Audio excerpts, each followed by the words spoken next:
ఇవన్నీ చేసి ఎక్కి చూస్తే మనిషికి పరలోకం కనబడట్లేదు, శూన్యమే మిగులుతుంది. ప్రపంచంలో ఉన్న మతాల పరిస్థితికి ఈ నిచ్చెనకున్న ప్రత్యేకమైన తేడా అది. ఇదేమో మహర్షులు వేశారు, ఇలా చేయి ఇలా చేయి, ఈ నిచ్చెన ఎక్కువ ఇది ఎక్కువ అని. కానీ యాకోబు చూసిన నిచ్చెన అది దేవుడే పరలోకం నుండి భూలోకానికి వేసిన నిచ్చెన. ఈ నిచ్చెన ఎవరు అని చెప్పారు అంటే, క్రొత్త నిబంధనలో యోహాను సువార్త 2వ అధ్యాయంలో యేసు ప్రభు అన్నాడు, మనుష్య కుమారునికి పైగా దేవదూతలు ఎక్కుటయు దిగుటయు మీరు చూచెదరు అన్నాడు. అంటే ఇప్పుడు మనుష్య కుమారుడు ఎవరన్నమాట? యాకోబు చూసిన నిచ్చెన, దేవుడు పరలోకము నుండి మానవ జాతి కొరకు వేసిన నిచ్చెన. ఇక మనుషులు వేసిన నిచ్చెనలన్నీ కొంచెం దూరం తీసుకుని వెళ్ళాయి మనల్ని, కానీ పరలోకానికి మాత్రం చేర్చలేకపోయాయి. వేములవాడకు చాలామంది వస్తుంటారు కదా, వేల మంది. రిటర్న్ వెళ్ళేటప్పుడు ఆ బ్రిడ్జి దగ్గరనో ఆ బస్ స్టాండ్ దగ్గరనో, ఎక్కడికి పోయి వస్తున్నావు అంటే ఫలానా దగ్గరికి. ఏమేమి సమర్పించావు? ఏమేమి సమర్పించడం ఏంటి? కనబడట్లేదా? పోయేటప్పుడు ఉండే వచ్చేటప్పుడు లేవు, అన్నీ సమర్పించుకున్నాం, ఛార్జీలకు డబ్బులు మిగిల్చుకొని ఇల్లు చేరితే చాలని వెళ్తున్నావు అంటాడు. మరి ఏం పొందావు అంటే ఏమీ ఉండదు. మనిషి ఇక్కడే కాదు, ప్రపంచంలో ఎన్ని గుళ్ళు గోపురాలు తీర్థ స్నానాలు ఉన్నా అవన్నిట్లో మనిషి పొందుతున్నది ఇంతే, నష్టమే తప్ప వాళ్ళు ఆశించిన ఆ భగవంతుని సాక్షాత్కారం కానీ లేక స్వర్గానికి వెళ్ళే ధీమా కానీ ఎవరికీ దొరకట్లేదు. ఒకసారి ఎక్కడో మీటింగ్లకు వెళ్తూ విజయవాడ రైల్వే స్టేషన్లో 6వ నంబర్ ప్లాట్ఫామ్లో దిగాను. ట్రైన్ దిగి మళ్ళీ నేను ఇంకొక ట్రైన్ ఎక్కాలి, అది ఇంకొక గంట సేపటికి వస్తుంది. సరేలే ఇప్పుడే మెట్లు ఎక్కి అట్లా అని దిగి 7వ నంబర్కి ఏమి వెళ్ళాలి, ఒక 15 నిమిషాలు ముందు వెళ్తానులే అనుకుని ఈ 6వ నంబర్ ప్లాట్ఫామ్లో అన్ని షాప్స్ ఉన్నాయి బాగా. సరే బ్రష్ చేసుకుందాం, ఉదయం 5:30 6 గంటలకి బ్రష్ చేసుకొని కాస్త మొహం కడుక్కొని ఏమైనా టిఫిన్ చేద్దామని ఇక్కడ ఆగాను. 7లో ఏమీ లేదు. కాసేపు అయ్యి మొహం కడుక్కున్నాను, టవల్తో తుడుచుకుంటున్నాను, ఇంకొక ట్రైన్ వచ్చింది. ఇందులో నుండి అన్ని గుండ్లే దిగుతున్నాయి, ఏ కంపార్ట్మెంట్ నుండి చూసినా గుండ్లు. సో నా ముందు కొన్ని గుండ్లు దిగాయి, సుమారు 8 మంది ఫ్యామిలీ మెంబర్స్ వాళ్ళు. వీళ్ళందరూ దిగిన తర్వాత ఆ ఇంటి ఆయన పెద్ద ఆయన అంటున్నాడు, ఏమేవ్ బ్యాగులన్నీ వచ్చాయా, లెక్కెట్టారా అన్నాడు. అంటే లేదండి, అయితే లెక్కెట్టండి తొందరగా అన్నాడు. లెక్కెడుతుంటే 15 బ్యాగులు ఉన్నాయి, 16 వాళ్ళ బ్యాగులు 15 ఉన్నాయని మళ్ళీ లెక్క పెట్టారు. మళ్ళీ ట్రైన్ వెళ్ళిపోయింది. ఇంతలో లెక్క పెడుతున్నారు, ఎంత లెక్క పెట్టినా 15 వస్తున్నాయి. ఇక ఆయన కోపాన్ని, ఆ మిస్ అయిన బ్యాగ్ కాస్త హోమ్ మినిస్టర్ గారిదే, ఆమె దగ్గరే ఉంటుంది కదా ఫైనాన్స్. ఏమండి, హోమ్ మినిస్టర్ బ్యాగులోనే ఉంటుంది కదా ఫైనాన్స్ అంతా కూడా. సో ఈయన గారికి ఇక ఆవేశం అరికాల నుండి దన్నుకొచ్చి ఉత్తమమైన సంస్కృతం మాట్లాడుతున్నాడు రైల్వే స్టేషన్లో. ఇక ట్రైన్ వెళ్ళిపోయింది, ఆ శబ్దం లేదు. అందరూ ఆ అవతలి ప్లాట్ఫామ్ వాళ్ళు కూడా ఇటే చూస్తున్నారు వీళ్ళను. అంత అద్భుతమైన తిట్లు. ఈ మైక్ సెట్ అవసరం లేదు ఆయనకి. ఎక్కడికి వెళ్ళి వస్తున్నాడని చెప్తున్నాను ఏమండి, తీర్థయాత్రకు వెళ్ళాడు, తలనీలాలతో సహా సంపూర్ణంగా సమర్పించుకున్నాడు. హోమ్ మినిస్టర్ బ్యాగ్ మాత్రం మిస్ అయిపోయింది. దీంతో ఇక ఆయన తలనీలాలే పోయాయి కానీ లోపల గుణం పోయిందా? సంస్కృత భాష మర్చిపోయాడా? వదిలిపెట్టాడా? లేదు.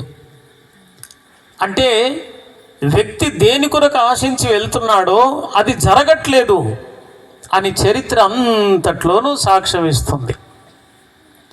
మన వాళ్ళు కొందరు ఇక్కడికి వచ్చి సాటిస్ఫై కాక మళ్ళీ ఇక్కడ నుండి కొండగట్టు ఉంటుందండి దగ్గరలో, ఇక అది కూడా చూసుకొని పనిలో పని చేసుకొని పోదామంటారు. కొండగట్టేమో వైష్ణవులది, వేములవాడేమో శైవ మతస్థులది. ఈ మతం వేరు ఆ మతం వేరు, అయినా మడత పెట్టి కొడతారనమాట. ఏ దేవుడైతే ఏంట్రా మనకు, ఇంత దూరం వచ్చే మొక్కుబడి చేసుకుంటే ఆయన నుంచి వచ్చే బెనిఫిట్స్ ఏమన్నా ఉంటే అవి కూడా మనకు వస్తాయి కదా, లాభాలు. కనుక ఎందుకు మిస్ చేసుకోవాలనుకుంటారనమాట. ఇలాగున మనిషి ఎన్ని మతాలు ఎన్ని రకములైన ఆచారాలు చేసినా మనిషికి అవసరమైన నిజమైన శాంతి సమాధానం కానివ్వండి, కాన్ఫిడెన్స్ కానివ్వండి, నాకు ఇప్పుడు మోక్ష సిద్ధి కలిగింది, నేను ఇప్పుడు చచ్చిపోయినా స్వర్గానికి వెళ్తాను అన్న గ్యారంటీ ఎవడికి దొరకట్లేదు, పూజార్లకు కూడా దొరకట్లేదు.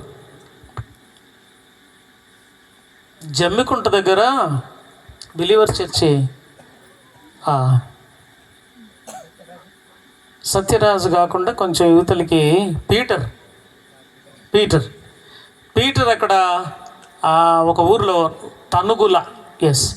తనుగుల అనే గ్రామంలో సేవ చేస్తుంటాడు బిలీవర్ చర్చ్ పాస్టర్ గారే. ఒక 25 సంవత్సరాల కిందట నన్ను పిలిచి జెడ్పీ హై స్కూల్ రోడ్డు పక్కనే ఉంది, అక్కడ మీటింగ్ పెట్టాడు చలికాలమే, క్రిస్మస్ టైంలో. సరే, నేను 2 రోజులు సువార్త చెప్తూ శ్లోకాలు చెప్తున్నాను. పక్కనే సర్వీస్ రోడ్డు, దాని అవతల రామాలయం ఉంది.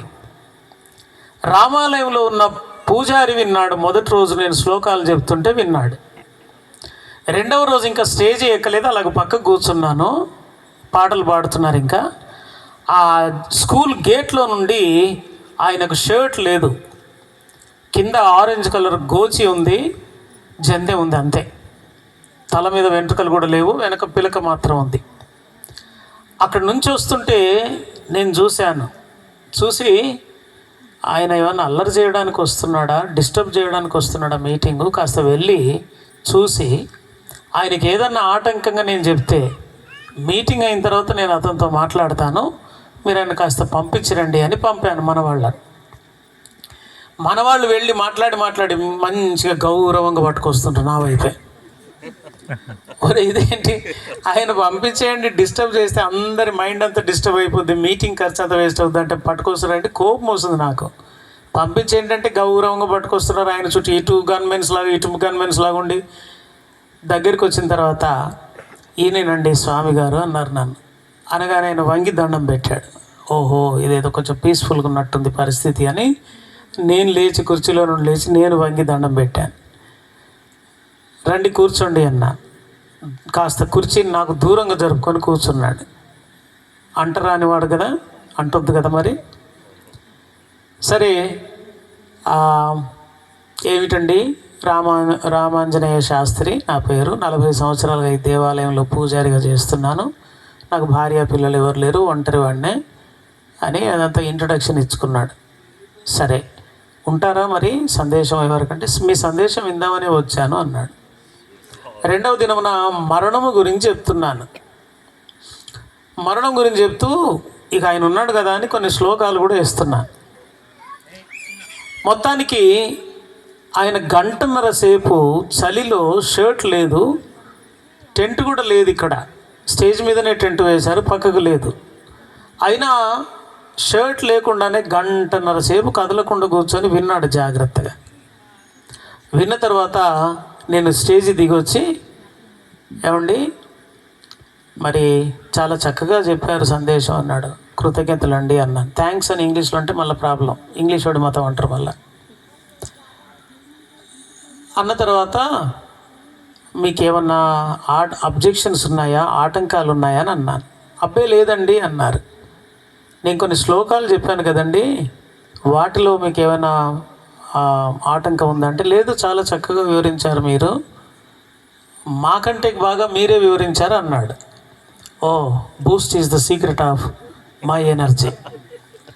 సో కాస్త సంబరమైంది.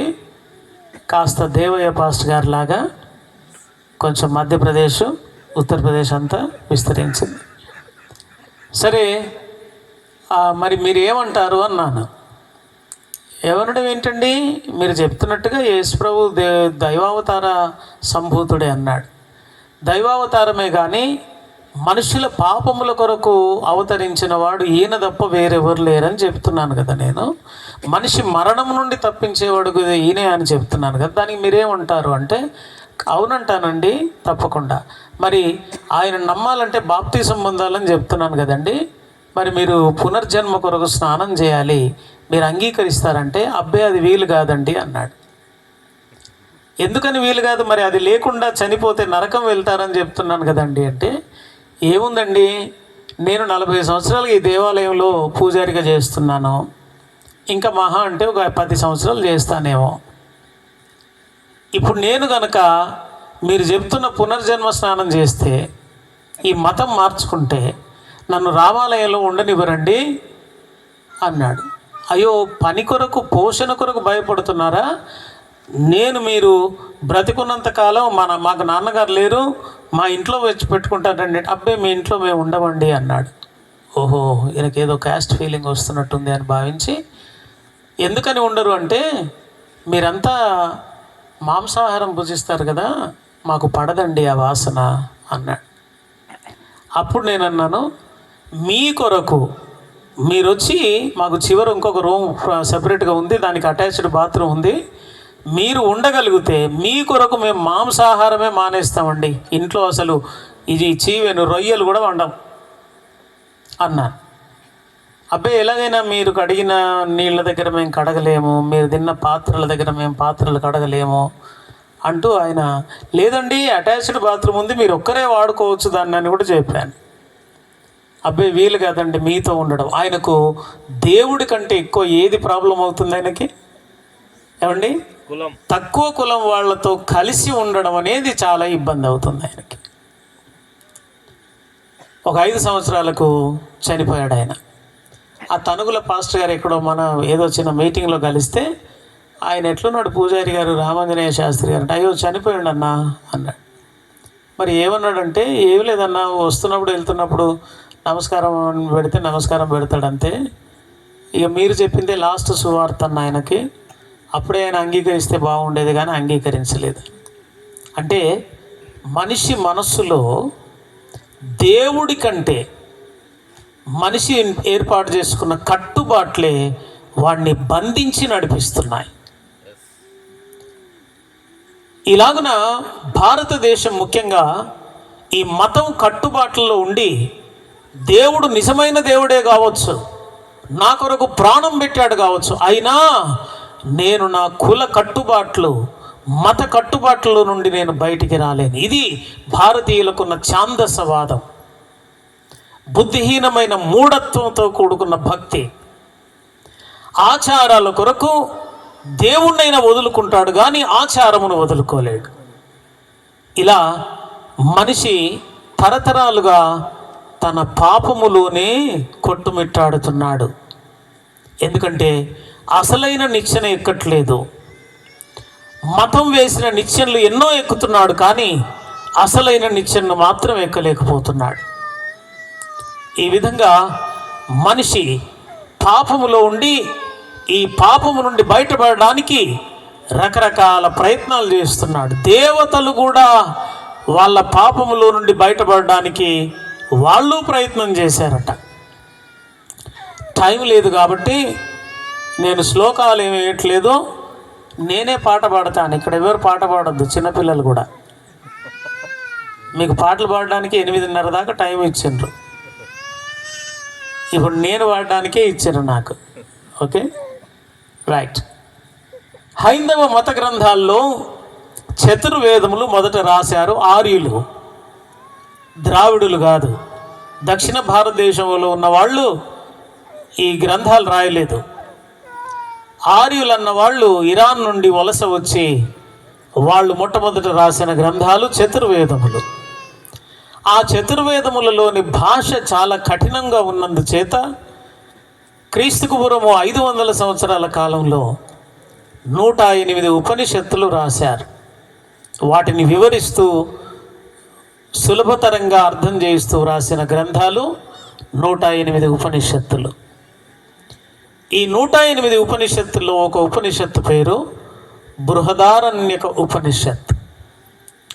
ఈ ఉపనిషత్తులో మహర్షి 2 శ్లోకాలు రాశాడు.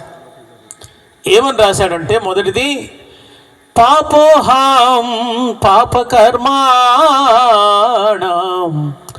పాపాత్మా పాప సంభవా ఓం కృపయా దేవ శరణాగత వత్సలా త్రాహి మాం కృపయా దేవ శరణాగత వత్సలా. పాపోహాం పాపినయ్యున్నాను దేవా, పాప కర్మాణం పాపపు కర్మనే జరిగిస్తున్నాను, పాపాత్మ పాపపు ఆత్మ కలిగిన వాడను, పాప సంభవ నేను పుట్టడమే పాపంలో పుట్టాను, త్రాహిమాం కృపయా దేవ శరణాగత వత్సల ఓ కృప కలిగిన దేవా నీ శరణు జొచ్చి ఉన్నాను, నన్ను కరుణించు అంటూ ప్రార్థించాడు. అంటే బృహదారణ్యక ఉపనిషత్తు రాసిన మహర్షికి ఏమర్థమైంది? నేను పాపిని, పాపములోనే పుట్టాను, పాపపు కర్మను జరిగిస్తున్నాను, పాపపు ఆత్మ కలిగిన వాడను. పరమాత్ముడే ఆయన శరణు చూస్తే, ఆయన కృప చూపితేనే ఈ పాపము నుండి మనిషి విడుదల పొందుతాడు అని పరమాత్ముని ప్రార్థించాడు తప్ప, నేను తీర్థయాత్ర చేస్తే పాపం పోద్దేమో, దాన ధర్మం చేస్తే పోద్దేమో అని అనలేదు. ఉపనిషత్తు రాసిన మహర్షులకు అందరికీ తెలుసు ఏమిటంటే, మనిషి చేసే కర్మల వల్ల, నీతి కార్యాల వల్ల, దాన ధర్మాల వల్ల, పుణ్యకార్యాల వల్ల పాపము పోదు, పరిశుద్ధత రాదు, పరమాత్ముని చేరడము సాధ్యము కాదు అన్న సత్యం మహర్షులకు తెలుసు. అందుకని నేను పాపినై ఉన్నాను అనుకున్నాడు, నేను తీర్థయాత్ర చేశాను, దాన ధర్మం చేశాను కనుక నువ్వు దాన్ని అంగీకరించి నన్ను పరిశుద్ధిని చేయని ప్రార్థించాలిగా. అలా చేయకుండా నీ శరణు చూచాను, నీవు కరుణిస్తేనే నా బ్రతుకు ఈ పాపము నుండి బయటపడుతుందని ప్రార్థించారు. అంటే అర్థం ఏమిటంటే, మానవుడు చేసే కర్మల వల్ల మానవునికి పాప పరిహారము జరగదు, పరమాత్ముని సాక్షాత్కారము దొరకదు, పోగొట్టుకున్న ఏదేను అనే స్వర్గం మళ్ళీ సంపాదించుకోలేడు అని భారతీయ మహర్షులకు తెలుసు. అందుకే వాళ్ళు మనిషి చేస్తున్న తీర్థయాత్రలు కూడా వాళ్ళు ఖండించారు. ఉపనిషత్తులోనే మరొక ఉపనిషత్తు పేరు ద్వయోపనిషత్. ఈ ఉపనిషత్తులో మహర్షి తీర్థ స్నానాలు ఎందుకు పనికిరావో చెబుతూ ఒక శ్లోకం చెప్పాడు. అదేమిటంటే, చిత్తమంతర్గతం దుష్టం తీర్థ స్నానైర్ న శుద్ధ్యతే శతశోపి జలైర్ధౌతం సురాభాండమివాశుచి సురాభాండమివాశుచి.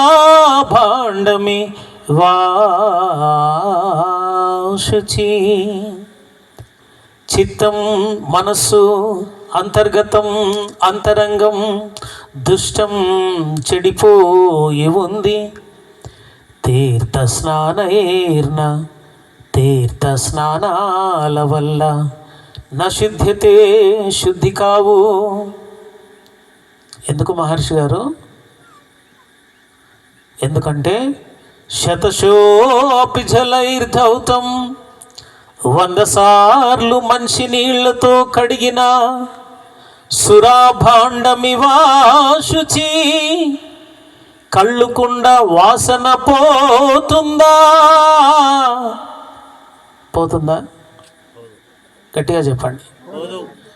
కళ్ళు కుండలో ఒక్కసారి కళ్ళు పట్టిన తర్వాత 100 సార్లు మంచినీళ్ళతో కడిగిన దాని వాసన పోతుందా పోదా?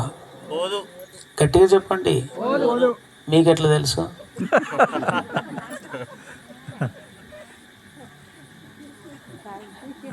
ఏదో పూర్వజన్మ దానితో ఏదో సంబంధం ఉన్నట్టుంది కదా.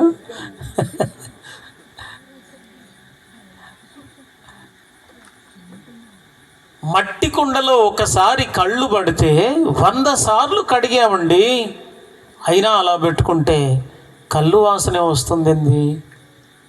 అలాగే మహర్షి అన్నాడు, నువ్వు 100 సార్లు తీర్థ స్నానాలు చేసినా ఈ లోపల ఉన్న పాపపు వాసన పోదు.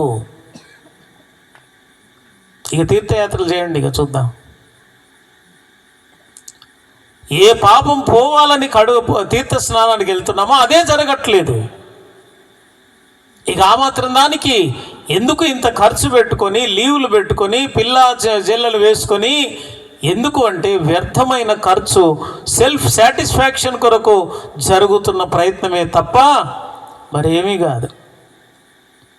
ఏమండి, ఇప్పుడు వేములవాడలో దేవుని దర్శించుకోవడానికి వస్తే తాజ్ హోటల్ ఎందుకు నడుస్తుంది అంత మంచిగా? తాజ్ హోటల్ తుర్కైనా పెట్టుకున్నది కదా. ఇదేమో ఎవడాలేమో శివుడిది, రాజేశ్వరుడిది కదా. ఇక్కడికి వచ్చే భక్తులందరూ రాజేశ్వరుడు భక్తులు వస్తే తాజ్ హోటల్ ఎందుకు అంత బ్రహ్మాండంగా నడుస్తుంది అంటే, ఈ దేవుడి పేరు మీద వచ్చి something knew we want to enjoy. ఏదో క్రొత్త ప్రదేశాన్ని చూసి కొత్తగా ఒక హోటల్లో భోజనం చేసుకొని పోదాం అనుకుంటారు. కాబట్టి అది తాజ్ హోటలా ఇంకేది ముంతాజ్ హోటలా మనకు అనవసరం, అలా తిన్నది కావాలి అనుకుంటున్నాం. దేవుడి పేరు చెప్పుకొని మనుషులు కొన్ని కొత్త ప్రదేశాలు తిరిగి రావడానికి, కొత్త ప్రదేశాలు చూడడానికి వాడుకుంటున్నారు. కానీ ఏ పాపం పోవడానికైతే ఈ ప్రయత్నం చేస్తున్నామో అది మాత్రం జరగట్లేదు, జరగదు కూడా. ఈ నిత్యంలన్నీ మనుషులు వేసినవి. మత్యుద్భవ మత, మతి నుండి పుట్టిందే మతం. నీకే రోగం వచ్చింది, నువ్వే మళ్ళీ మందు కనుక్కుంటానంటున్నావు. రోగి అయిన వాడికి రోగము లేని వైద్యుడు ఒకడు కావాలి, కానీ వాడు రోగంతో ఉండి నీకెట్లా వైద్యం చేస్తాడు? చలికాలము ముసలి వాళ్ళకు ముఖ్యంగా మన దేశంలో ఈ చలికాలం ఏంటంటే బాడీ అంత దగ్గరికి ఇలా కుంచుకొస్తుంది. లోపల ఊపిరితిత్తులు కూడా అవి ఉండేటివే రెండింత, అవి కూడా కాస్త దగ్గరకు అవుతాయి ముసలి వాళ్లకు. ఎందుకంటే వాళ్ళ శరీరంలో ఇట్లా సాగే గుణము తగ్గుతూ ఉంటుంది కాబట్టి, ముసలితనం వస్తుంటే సాగడం తక్కువ ఉంటుంది కాబట్టి ఇలాగ కుంచుకుపోయి ఉంటే అందులో ఊపిరాడక వాళ్ళకు దగ్గు వస్తుంటుంది బాగా. ఈ దగ్గు వచ్చేసరికి ఆ ముసలిది అన్నదంట, ఓ ముసలోడా, రాత్రి అంతా కంగున దగ్గకపోతే ఇంకా వీధి చివర ఆ మనోజ్ డాక్టర్ ఉన్నాడు, ఆ మనోజ్ డాక్టర్ దగ్గర పోయి ఇంతంత మందు వేసుకోరాదు అని. ఇప్పుడు ముసలోళ్ళు ఆడోళ్ళు వీళ్ళ రివెంజ్ అంతా ఎప్పుడు తీసుకుంటారంటే అప్పుడు తీర్చుకుంటారు. పెళ్ళైనప్పటి నుండి ఎప్పుడెప్పుడు కొట్టిండో, ఎన్ని మాటలు అన్నాడో, చీర కొనియమంటే కొనియలేదో, ఇవన్నీ ఆడోళ్ళకున్న మెమరీ పవర్ ఎవ్వరికి ఉండదు, గూగుల్కి కూడా ఉండదు. వాళ్ళు పెళ్ళైన 3వ దినం నాడు ఏం చేసినావు, అరే 3వ దినం కూడా యాదుకున్నదా నీకు? ఇప్పుడు చచ్చేదానికి దగ్గరికి వచ్చిండ్రు అంటే వాళ్ళ ఆహా నువ్వు చేసిన కథలు చిన్నయా, అన్నీ ఆదుకున్నాయి అంటారు అనమాట. అని ఏం చేశారంటే ఈ ముసలోళ్ళు కాలు రేఖల దగ్గర పడగానే ఇప్పుడు రివెంజ్ స్టార్ట్ అవుతుంది ఇక వీళ్ళది. ఇప్పుడు వీళ్ళే హస్బెండ్ అవుతారు. అప్పుడు హస్బెండ్స్ అందరూ గుర్తుపెట్టుకోవాలి, మీకున్నది ముసళ్ళ పండుగ ముసలితనానికి. వీళ్ళు హస్బెండ్స్ అయ్యి ఇప్పుడు ఇక ముసలాడా తిని సావరాదు అంటారు. పెట్టిన తిండికి ఇంతే, దానికి తిని సావరాదంటే ఈ అమ్మ పెళ్ళమే సావమంటుంది, ఏం తినాలి రాని వాడు ముసలోడు అసలే తినడు. అది ముసలోడు పాడుగా పెడితే ఈగలన్నీ ఆలబట్టే తినకపోయా తీసి మళ్ళీ బయట పడేస్తుంది, మళ్ళీ ఇంకోటి తెచ్చిపెట్టది. ముసలోని ఇష్టం తినదు. చలికి దగ్గుతుంటే నువ్వు చేయబట్టి నిద్ర పోవడం అయితే లేదు, కొడుకు నిద్ర వదలేడు, కోడలు నిద్ర వదలడు, మనవాడు నిద్ర వదలేడు. ఏంది దగ్గుడు? హాస్పిటల్ పో, ఆ మనోజ్ డాక్టర్ దగ్గర పోని. మనోజ్ డాక్టర్ దగ్గర ఆయన పొద్దున్నే అన్ని రెడీ పెట్టుకొని తెల్లంగా వేసుకొని రెడీగా ఉన్నాడు. ఆయనకు పొద్దున్నే ఎవరొస్తారా అని ఆయన చూస్తాడు. వాళ్ళ గిరాకీ అదే కదా. ఏమండి, ఇప్పుడు డాక్టర్ల దగ్గర పోయినావు, నీ బాగున్నావా అంటాడు. అయ్యే డాక్టర్ అన్నా బాగుంటే నీ దగ్గరికి ఎందుకు వస్తాం సార్, నువ్వు భలే ఉన్నావు, రామ్మా ఏమైంది అంటాడు. కానీ బాగున్నావా అని ఇవ్వాలన్నారు. ఆయన దగ్గరికి పోయిండు. పోయి ముసలోడు దగ్గుకుంటూ పోతాడు. పొద్దున్నే చాలాసేపటికి దగ్గి ఓ డాక్టరు రారాదయ్యా జరా అనుకుంటా మోసపోసుకుంటూ ఆడ కూర్చున్నాడు. ఇంతలో మనోజ్ కూడా లోపటి నుండి ఈ ముసలోని కంటే ఎక్కువ దగ్గుకుంటా లోపటి నుండి వస్తాడు. ఈయన దగ్గుకుంటా ఈయనకు మాట్లాడడానికి కూడా వీలు లేకుండా దగ్గుతాడు. దగ్గి ముసలిని ముందు దగ్గి 5 నిమిషాలు దగ్గినాక ఏమైంది అంటాడు. ఏమవుడైంది, నా ఫీజు ఎగిరిపోయింది అన్నాడు. నేను పండు ముసలో ఉన్నాయి, నాకేదో దగ్గుబంది ఇస్తామంటే నువ్వు పడుసోని పోయి నాకంటే ఎక్కువ దగ్గుతావు. ఇప్పుడు ఈ ముసలోనికి ఆ గోలి మీద నమ్మకం కలుగుద్దా? ఉన్న నమ్మకం పోయింది. మతాలలో జరుగుతున్నది ఇదే. ఏమిటంటే ఏదో నాకు కలుగుతుంది అని వెళ్తున్నాడు, అంతకు మించిన నష్టాన్ని తెచ్చుకుంటున్నాడు. చూడండి, నేను ఇక్కడ చదువుకుంటున్నప్పుడు సిరిసిల్ల నుండి వేములవాడ రావాలంటే కొంచెం మాకు ఆ రోజుల్లో ఆటోలు కానీ ఇవన్నీ లేవు. ఎవరిదో ఒకరి సైకిల్ పట్టుకొని రావాలి. నా క్లాస్మేట్స్ కలిసి మేము 4-5 ఇటు వచ్చాం వేములవాడలో. అసలు ఏంటి అని, ఆ రోజుల్లో ఈ నది కాస్త పారుతుంది, ఇప్పుడు పూర్తి ఎండిపోయింది కానీ అప్పుడు కాస్తంత నీళ్లు లైట్గా పారుతున్నాయి. మేము ఇక్కడ చూసాము, ఇప్పుడున్నంత డెవలప్మెంట్ లేదు, అప్పుడు ఒట్టిదే మామూలుగా ఉన్నది అంతే. దాని చుట్టూ ఏదేదో హంగామా చేశారు. ఇప్పుడు వెళ్తూ మేము అనుకున్నది ఏమిటంటే భయంకరమైన వ్యభిచారము ఇక్కడ నడుస్తుంది. ఆ నది ఒడ్డునంతా కూడా స్త్రీలు ఉన్నారు అక్కడక్కడ నిలబడి. మేము అనుకున్నాం స్నానాలు చేసి నిలబడ్డారేమో వాళ్ళు ఇంకా స్నానాలు చేసే వాళ్ళు రావడానికి ఒడ్డు మీద నిలబడ్డారేమో అనుకున్నా. కాదు, బ్రిడ్జి మీద నుండి నడుచుకుంటూ వెళ్తున్న వాళ్ళను కూడా పిలుస్తున్నారు వాళ్ళు. అరే బాపురే, ఇది దేవాలయం అంటే ఏదో పరిశుద్ధమైన స్థలం అనుకున్నాం, ఇదేంట్రా బాబు. అప్పుడు మాలో ఉన్న హిందూ ఫ్రెండ్ ఒకటి చెప్పాడు, ఎక్కడ దేవాలయాలు ఉన్నాయో, ఎక్కడ నదులు ఉన్నాయో అక్కడ ఈ పాపము తప్పనిసరిగా ఉంటుంది అని చెప్పాడు. పేరేమిటి? దేవదర్శనానికి వస్తున్నాం, పరిశుద్ధమైన స్థలం, పవిత్రమైన దాని కొరకు వెళ్తున్నాం అంటున్నారు. జరుగుతున్నది ఏమిటి? మన దగ్గర ఇక్కడ వేములవాడలో లేదు కానీ మహబూబ్ నగర్ ఆ ప్రాంతంలో జోగిని వ్యవస్థ అనేది ఒకటి ఉంది. జోగిని స్త్రీలు ఉంటారు, దేవదాసీలు అనే పేరు కూడా ఉంది వాళ్ళకి. ఈ జోగిని స్త్రీలు పెళ్ళిళ్ళు చేసుకోరు. వీళ్ళు ఆ శివుడికి భార్యగా వాళ్ళను వాళ్ళు అంకితం చేసుకొని ఇక ఎవరికి భార్యగా మారరు. వాళ్ళు ఆ దేవాలయం దగ్గర రోజు ఊడ్చి శుభ్రం చేస్తారు. వచ్చిన భక్తుల యొక్క కోరికలు ఉంటాయి. భగవంతుడు అన్ని తీరుస్తాడేమో కానీ లైంగిక కోరికను తీర్చడు కదా. కాబట్టి ఇక్కడ దేవదాసీలుగా పనిచేస్తున్న వాళ్ళ యొక్క డ్యూటీ ఏమిటంటే వచ్చిన వాళ్ళ లైంగిక కోరిక కూడా తీర్చుకొని వెళ్ళాలి. అప్పుడే భగవంతుడు అన్ని కోరికలు తీర్చాడని అర్థం. కాబట్టి ఈ స్త్రీలను వాళ్ళు వాడుకొని ఏదో దేవుడికి కట్నం ఇచ్చినట్టు వాళ్ళకి ఇస్తుంటారు, వాళ్ళవి వాడుకొని బ్రతుకుతుంటారు. బై మిస్టేక్ ఆమెకు ప్రెగ్నెన్సీ వస్తే పుట్టిన బిడ్డ కూడా మళ్ళీ జోగినియే, మళ్ళీ దేవదాసియే. ఇలా కొన్ని కుటుంబాలు ఉంటాయి అక్కడ. మహబూబ్ నగర్ జిల్లాలో ఒక్కొక్క గ్రామంలో ఒక 10-20 కుటుంబాలు జోగిని కుటుంబాలే. వాళ్ళకు భర్తలు ఉండరు, పిల్లలు ఉంటారు, చదువుకుంటారు, కానీ వృత్తి మాత్రం అదే. దేవుని బిడ్డలారా, దేవుని పేరిట భారతదేశంలో జరుగుతున్న మోసం ఇది. దేవాలయాల మీద బూతు బొమ్మలు ఎందుకని అప్పట్లో ఒక నాస్తికుడు పుస్తకం రాస్తే చదివాను.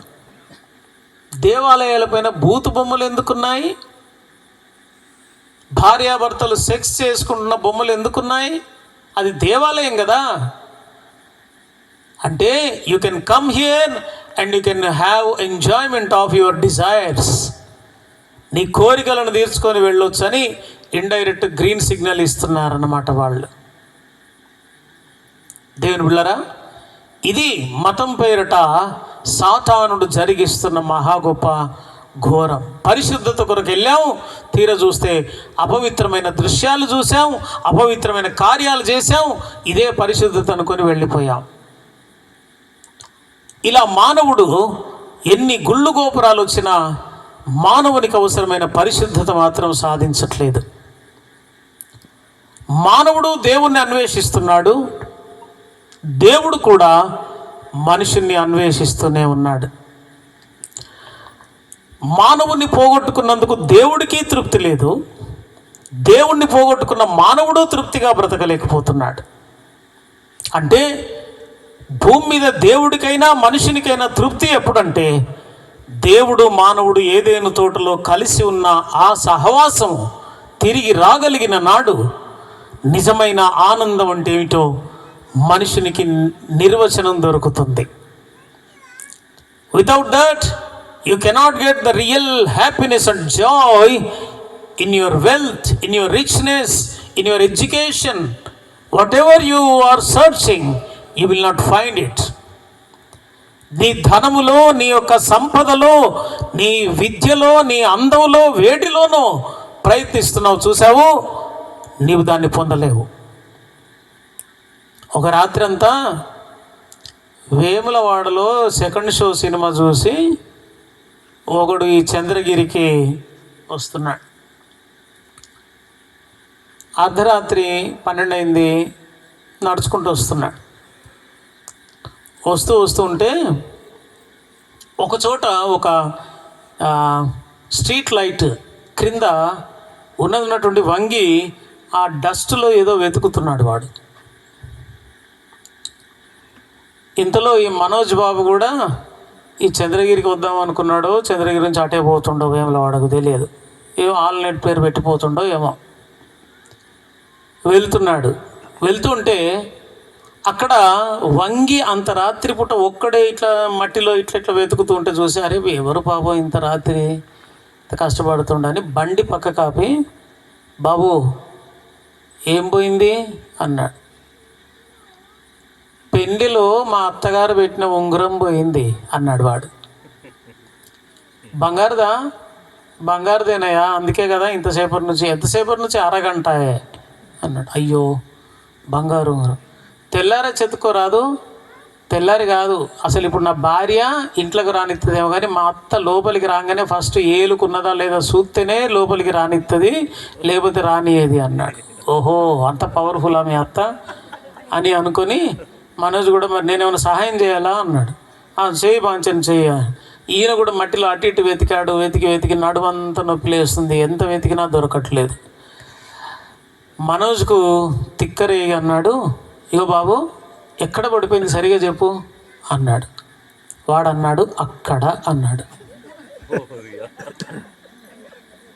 ఎక్కడ? అక్కడ. మరి తిక్కలోనివా, అక్కడ పడితే ఇక్కడ ఎత్తుకుతున్నావు, నన్ను కూడా ఎత్తిపించినావు అంటే వాడేమన్నాడు తెలుసా, నువ్వే తిక్కలోని లెక్కున్నావు, అక్కడ లైట్ ఉన్నదే.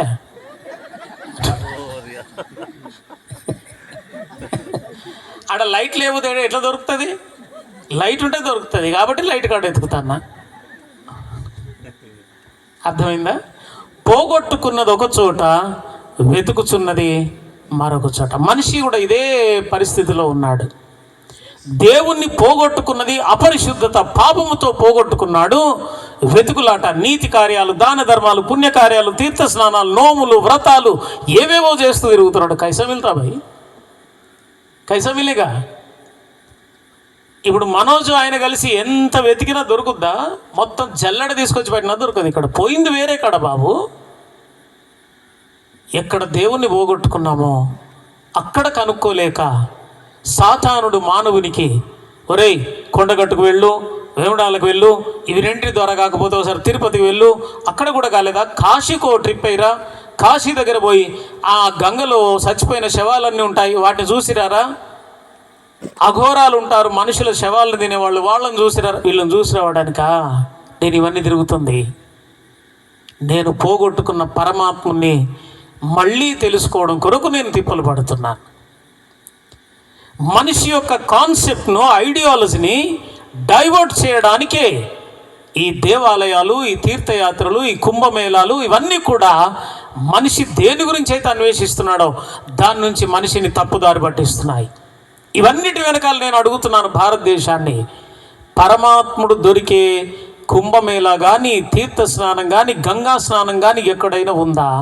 లేదా మానవుని పాపము ఈ గంగలో మునిగితే పోతుందన్న గ్యారంటీ ఎక్కడైనా ఉందా? Simply you are diverting the human mind.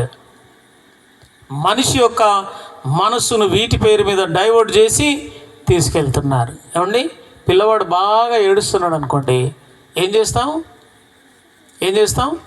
కరీంనగర్లో అది ఒకటి నడుస్తుందిరా, అక్కడ తీసుకుపోతలే అంటాం.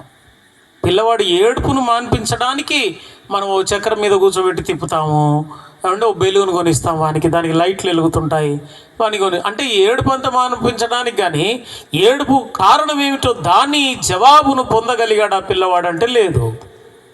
ఈ ఏడుపును మర్చిపోవడానికి వాడికి రకరకాలవి చూపిస్తున్నాం, కానీ ఏడవడానికి కారణం ఏమిటి, దానికి జవాబు దొరకట్లేదు. ఇంతే మతాలలోనూ దేవాలయాల్లోనూ జరిగేది. మనిషి దేని గురించి బాధపడుతున్నాడో, దుఃఖపడుతున్నాడో, పాపోహం పాపకర్మాణం అని అరుస్తున్నాడో దానికి జవాబునివ్వలేక సాతానుడు రకరకాల ఆచారాల్లో మనిషిని ముంచి, ఇందులో ఎంజాయ్ చేయరా, నువ్వు తప్పిపోయావు, నీవు మర్చిపో, ఈ బాధను మర్చిపో అని రకరకాలుగా ప్రయత్నాలు చేస్తున్నాడు. దేవుని బిడ్డలారా, ఇది మానవ జాతి పరిస్థితి. అలా ఏదేను తోటలో నుండి బయటికి ఎప్పుడైతే వచ్చాడో అప్పుడు మనిషి దేవదూతలతో పాపము చేయడం మొదలుపెట్టాడు. పడిపోయిన దేవదూతలే ఈ ఆకాశంలో ఉండి వచ్చి మానవ స్త్రీలను అనేక మందిని పెళ్ళిళ్ళు చేసుకున్నారట. ఆదికాండం 6వ అధ్యాయం 2వ వచనం. ఇలా పెళ్ళిళ్ళు చేసుకుని పుట్టబోయే సంతానమును కూడా అపవిత్రపరచడం అనే కార్యక్రమం జరుగుతుంది. ఆదికాండం 3వ అధ్యాయంలోనేమో ఆత్మ పాడైపోయింది, నీవు ఆ పండు తిను దినమున నిశ్చయముగా చచ్చెదవు, ఆత్మ చనిపోయింది. 4వ అధ్యాయంలో అన్నయ్య తమ్ముడి ప్రాణాన్ని తీసేశాడు. కయ్యీన్ అనేవాడు హేబేలు యొక్క ప్రాణం తీసిపడేశాడు. 6వ అధ్యాయంలో శరీరం పాడైపోతుంది, పుట్టే సంతానము పాడైన సంతానం పుడుతున్నారు. ఇలా ఆత్మ, ప్రాణము, దేహము 3 కూడా పాడైపోయాయి. కాబట్టి దేవుడు జలప్రళయాన్ని తీసుకురావలసిన పరిస్థితి వచ్చింది. మనిషి యొక్క ప్రాణాత్మ దేహాలే కాదు, ఈ దేవదూతలు జంతువులతో కూడా పోయి జంతు సంతానాన్ని కూడా పాడు చేశారు. అందుకని దేవుడు జలప్రళయాన్ని వాటి మీద కూడా తీసుకుని రావాల్సి వచ్చింది. నా ప్లాన్లో ఉన్న సంతానం ఇది కాదు. పురుషుడు, స్త్రీ వీరి ద్వారానే పుట్టాలి, సంతానం పుట్టాలి, విస్తరించాలి, భూమిని నింపాలి. ఇది దేవుని ఆశీర్వాదం అయితే సాతానుడు ఆశీర్వాదాన్ని దెబ్బగొట్టడానికి దేవుని ప్లాన్లో లేని మానవ పురుషుడు, మానవ స్త్రీ ద్వారా వచ్చే సంతానం కాకుండా దేవదూత ప్లస్ మానవ స్త్రీ ద్వారా వచ్చే సంతానముని వాడు భూమి మీద తీసుకొచ్చేశాడు. లక్షల కొలది పిల్లలు పుడుతున్నారు. వాళ్ళే నెఫీలియులు, పూర్వమందు పేరొందిన పరాక్రమవంతులు వీరే అని ఉంది. భారతదేశం వాళ్ళను రాక్షసులు అని పిలిచింది. పూర్వమందు పేరొందిన శూరులు అంటే ఈ సామాన్య మానవుడు వాడి ముందు ఎందుకు పనికిరానిలాగా ఉన్నాడు. సంఖ్యాకాండం 13వ అధ్యాయం 31లో ఉంది ఏమిటంటే, వాళ్ళ హైటు దేవదారు వృక్షం అంత ఎత్తు అని ఉంది. దేవదారు వృక్షం యొక్క హైట్ మీరు గూగుల్లో కనుక కొట్టి చూస్తే the height of cedar tree, CEDAR cedar tree అని కొడితే you will see 100 to 120 feet. 100 నుండి 120 ఫీట్ల ఎత్తు దేవదారు వృక్షం యొక్క ఎత్తు. అంతెత్తు మనుషులు పుట్టుకొస్తున్నారు. దేవుని ప్లాన్లోనేమో 6 ఫీట్ల పురుషుడు, 6 ఫీట్ల స్త్రీ ద్వారా 6 ఫీట్లు 5.5 అటు ఇటుగా పుట్టే పిల్లలు పుట్టాలన్నది దేవుని ప్లాన్ అయితే 100 ఫీట్ల వ్యక్తులు పుట్టుకొస్తున్నారు. వాళ్ళే శూరులు, రాక్షసులు. జలప్రళయం రప్పించక తప్పలేదు. No, this is not my plan. Noah, నీవే వాటి ద్వారా అపవిత్రపరచబడలేదు కాబట్టి, నీ కుటుంబము పరిశుద్ధంగా ఉన్నారు కాబట్టి మీరు ఒక ఓడను తయారు చేసుకోండి. నేను టోటల్గా దీన్ని తీసిపడేయాలనుకుంటున్నాను. ఇది కాదు నా ప్లాను. పరిశుద్ధంగా ఉన్న మీతో మళ్ళీ నేను భూమి మీద సంతానాన్ని విస్తరిస్తాను. జలప్రలయం వచ్చింది, అయిపోయిన తర్వాత ఆదికాండం 10వ అధ్యాయం 7వ అధ్యాయం నుండి 9వ అధ్యాయం దాకా జలప్రలయం వచ్చేసింది.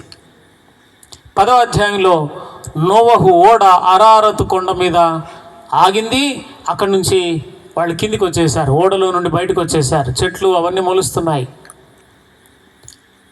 ఆ తర్వాత 11వ అధ్యాయంలోనికి వచ్చేసరికి భూమి అందంతటా ఒక్క భాషయు ఒక్క ప్రజను ఉండిరి. వారందరూ కలిసి మనము పేరు సంపాదించుకొనుటకు ఒక గోపురము కట్టుదము రండి. భూమి అందంతటా చెదిరిపోకుండా ఒకే చోట ఉండడానికి, మనము పేరు సంపాదించుకోవడానికి ఒక గోపురం కడదాం రండి అన్నారు. అదే మొట్టమొదట భూమి మీద కట్టబడిన, దేవునికి విరోధముగా కట్టబడిన దేవాలయం, బాబెలు గోపురం. ఈ బాబెలు గోపురంలో బాబెల్ అనేది కల్దీయ భాష పదం. అది కల్దీయుల భాషలో బాబెల్ అంటే, ఎల్ అంటే దేవుడు అంటే ఇమ్మానియల్, ఎహెస్కెల్, దానియల్, ఎల్ అని వస్తున్నాయి చూస్తారా, అవన్నీ దేవుడు. ఇమ్మానియల్ అంటే అర్థం ఏంటి? దేవుడు మనకు తోడని అర్థం. ఎల్ అంటే దేవుడు. అలాగే బాబెల్ అంటే దేవుళ్ళ యొక్క ద్వారము అని అర్థం. వేములాడలో కూడా ఇప్పుడు రాజేశ్వరం టెంపుల్కి పోకముందు ఇంకో గేట్ ఉంటుంది, మెయిన్ గేట్ ఉంటుందా లేదా? ఉంటుందంటే మళ్ళీ మీకెట్టా తెలుసు అంటాను అనుకుంటా అని ఆగుతాను రాట్నే.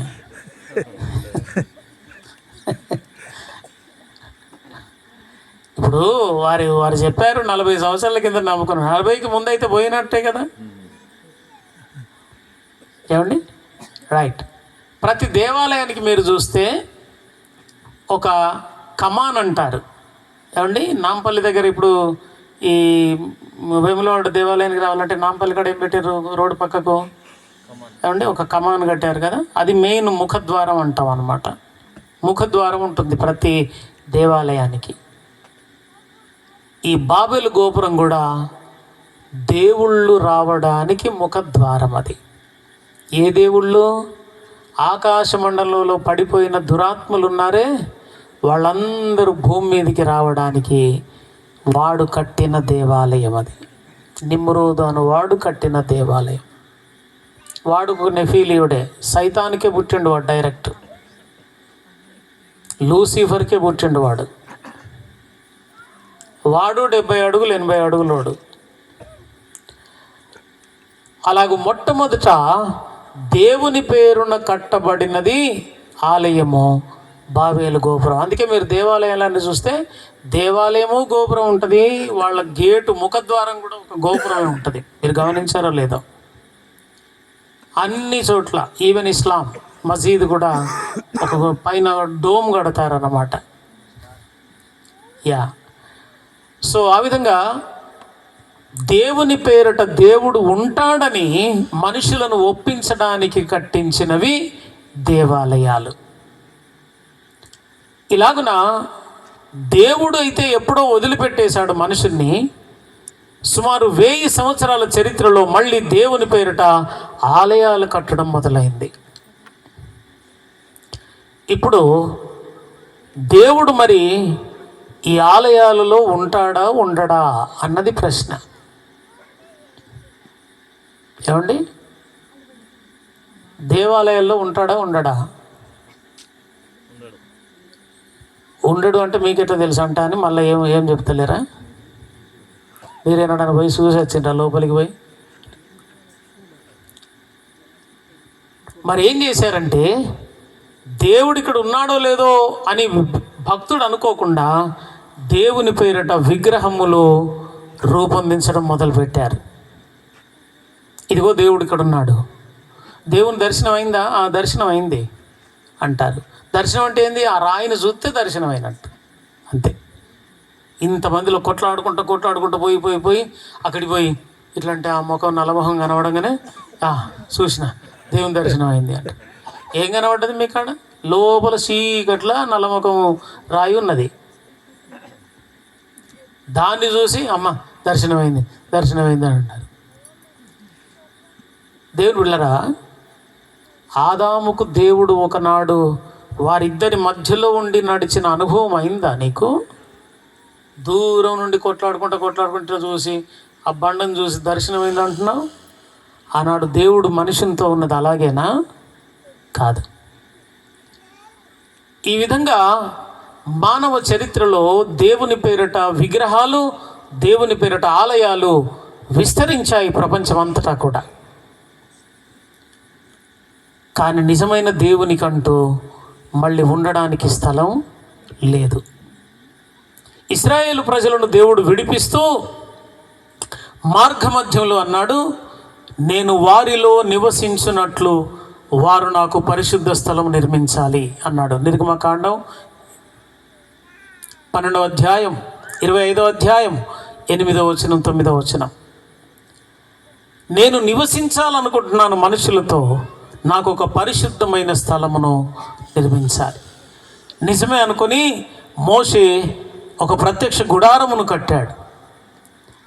ఆ గుడారములోనూ దేవుడు లేడు. తర్వాత సొలొమోను వచ్చాడు. దేవుని కొరకు 13 సంవత్సరాలు కష్టపడి ప్రపంచంలో ఉన్న అత్యంత విలువైన బంగారము, కర్ర, వెండి, ఇత్తడి, ఎక్కడెక్కడ ప్రపంచంలో విలువైనవి దొరుకుతాయో అవన్నిటిని తెప్పించాడు. ఓడల ద్వారా తెప్పించి దేవుని కొరకు మందిరం కట్టాడు. 13 సంవత్సరాలైంది.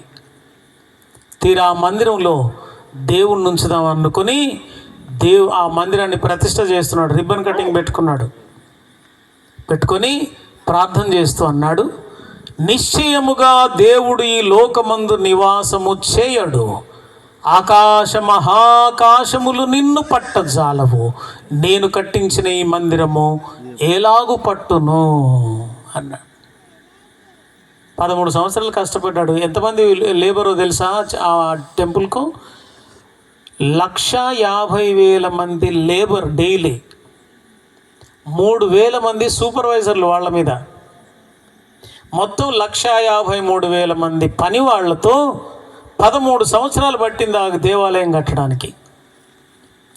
ఇంత కష్టపడి దేవాలయం కట్టి ఇప్పుడు ఏమంటున్నాడు ఈయన? ఏమండి, ఆకాశ మహాకాశములు నిన్ను పట్టజాలవు, నేను కట్టించిన ఈ మందిరము ఎలాగు పట్టును. ఇప్పుడు పడుతుందనా పట్టదనా? ఉన్నమాట చెప్పుండ్రి. సొలొమోను ప్రార్థనలో దేవునికి ఈ మందిరం పడుతుందని అంటున్నాడా, పట్టదని అంటున్నాడా? పట్టదు. ఎందుకు పట్టదు మరి? ఆ మాత్రం దానికి ఎందుకయ్యా 13 సంవత్సరాలు కట్టించినా ఇప్పుడు నీ కళ్ళు తెరిచినావా? మమ్మల్ని అనవసరం గోసవుచ్చుకున్నావు కదనయ్యా. 13 సంవత్సరాలు పొద్దున్న లేస్తేనే పనికి అదేంది పనికి పథకం, ఏదో పథకం ఉంటుంది కదా, ఆ పనికి ఆహార పథకం అని మేము పోయినాము 13 సంవత్సరాలు ఉపాధి హామీ. తీర చూస్తే ఇప్పుడు మేము చేసిన కష్టం అంతా ఒట్టిదే అంటున్నాం ఏమయ్యా అంటే ఆయన అంటాడు, ఒట్టిదే. దేవుణ్ణి ఇందులో కూర్చోబెట్టడానికి ఇది పనికిరాదు, కానీ దేవునికి ఇందులో నుండి ధూపం వేయడానికి మాత్రం ఇది పనికి వస్తుంది అన్నాడు. సొలొమోను ప్రార్థన చేస్తున్నాడు, నీకు ధూపం వేయుటకే నేను ఈ మందిరమును కట్టించదలసిదని కానీ నిన్ను తీసుకొచ్చి ఇందులో బంధించడానికి కాదు. ఎందుకు? దేవునికి ఆలయం ఎవడన్నా కట్టాలంటే, మీకు ఎవరికన్నా దేవునికి ఆలయం కడదామని ఒక ప్లాన్ ఏమైనా ఉంటే నాకు చెప్పుండ్రి, నేను సివిల్ ఇంజనీర్ను. బైబిల్ ప్లాన్ చెప్తా. యెషయా గ్రంథం 66వ అధ్యాయం 1వ వచనంలో అన్నాడు, యెషయాతో అన్నాడు దేవుడు, ఆకాశము నా సింహాసనము, భూమి నా పాదపీఠము. రైట్. దేవుడు కుర్చీ ఎక్కడ వేసుకున్నాడట? ఆకాశంలో. కాళ్ళు ఎక్కడ పెట్టాడు? ఇప్పుడు గుడి కట్టాలంటే పునాది ఎక్కడ వేయాలి? మనం పునాది ఎక్కడ వేయాలి? ఆకాశంలో పునాది వేసి గుడి ఇటు కడతారా కిందికి? భూమి మీద పునాది వేయాలి. స్లాబ్ ఎక్కడ వేయాలి మరి? ఆకాశంలో వేయాలి. ఏ ఉంటుంది ఎవరు ఎత్తరా? ఎవరు కడతారో కట్టుండ్రిగా. దేవుణ్ణి వేములవాడలో బంధించడము, కొత్త గట్టులో బంధించడం ఏసా నహీ హో సక్తా, కభీ భీ నహీ హో సక్తా. ఎందుకంటే ఆయన ఆకాశములో సింహాసనం, అంత గొప్పవాడు. బ్యాప్టిస్ట్ చర్చి పాస్టర్ గారు ఉండేవారు ఒక ఆయన, ఆయన పేరు పండు ప్రేమ్ కుమార్ గారు. పెద్ద మనిషి అయిపోయి ముసలోడు అయిపోయాడు. ఇప్పుడు చాలా పాటలు రాసిండు అప్పట్లో. మా ఇంటి పేరు పశువుల పాక, అది ఆయనే రాసిండు. అలాంటి పాటలు బాగా రాసాడు ఆయన. ఆయన ఒక పాట రాశాడు ఏమిటంటే, గుడి గోడలలో లేడు దేవుడు, గుండె గుడిలో ఉన్నాడు చూడు. గుడి గోడలలో లేడు దేవుడు, గుండె గుడిలో ఉన్నాడు చూడు. బడి బండలలో లేదు దైవత, బ్రతుకు బడిలో ఉన్నాడు చూడు. ఆత్మస్వరూపి నీలో దేవుడు,